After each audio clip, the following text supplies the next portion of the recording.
Time, and you said it right there, Leah. It's one of the only certainties in life. Taxes. It's tax time again right now. We're gathering our T4 slips, receipts. We're all wondering how we can end up paying less or getting more back. That's where Cleo Hamel comes in. Cleo, senior tax analyst with H&R Block Canada. Thank you for coming in.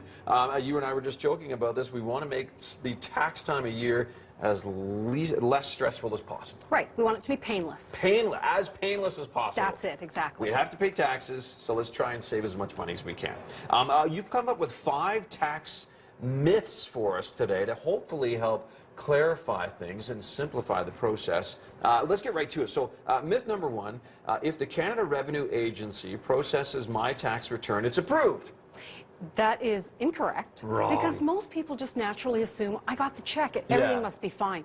What you need to understand is there are some processes that happen, and the first one is a matching program where the CRA literally matches the slips they've received from all the people you've worked for or invested with to what you put on your tax return. So if you've missed a slip, they'll find it.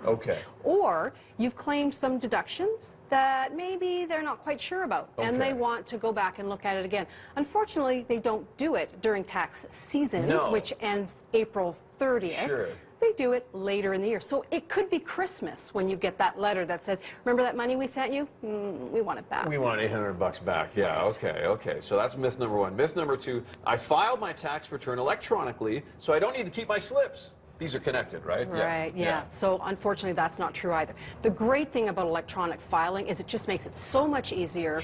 Processing is a lot faster.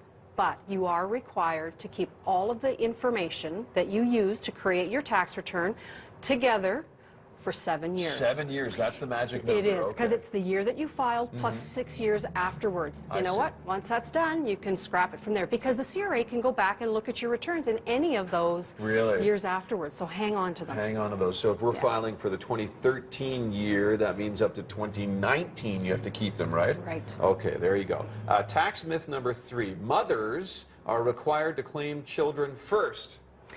Wrong. Which is really interesting, because we always look at mothers as the primary caregivers, and they should be getting all of the... You'd think, right? You'd think the credits. It's not true. Child care is claimed by the lower income person, mom or dad. Medical expenses are claimed by the lower income person, mom or dad. But then there's things like the child tax benefit or the child tax credit. It's about $330 in tax savings. Mom or dad can claim it. Mom doesn't need all of it, dad can claim what's left over. So there's combinations. The children's fitness credit, the children's arts credit, mom or dad can claim it. It's whoever really wants to have the credit. But not both. They can claim it both, provided they don't exceed the $500 maximum. But you need to sit down and look at your situation. So it's not just one-way street. And I hear from dads who say, how come my wife gets all the credits?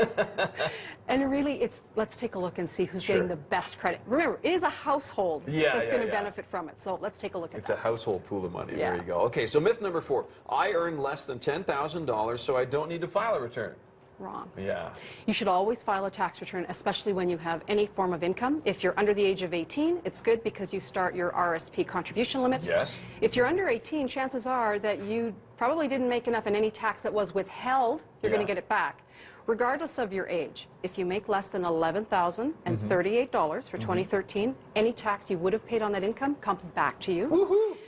Plus, things like child tax benefit, the GST credit. If you do not file a tax return, the government doesn't send you that quarterly or monthly payment. It doesn't kick in, right? No, not at all. There you go. And finally, we don't have much time, but we'll get to it because it's important. Since I work for myself, I can write off most of my home expenses. Really careful with this, because these are audited and reviewed quite often. So remember, your home office expenses have to be relevant to the proportion of office space used in the whole home. So if it's 100 square feet, of a 1,000 square foot home, only 10% of home expenses. And make sure that they are actually relevant to earning the income from your business. And if they're not, you could be in trouble. You could be in trouble. There you go. Good stuff. If people want to find out about H&R Block, how do they do that? Go to our website, hrblock.ca. Good stuff. Thanks, Cleo. Thanks, Ted. Good advice. Good advice here. We're going to check.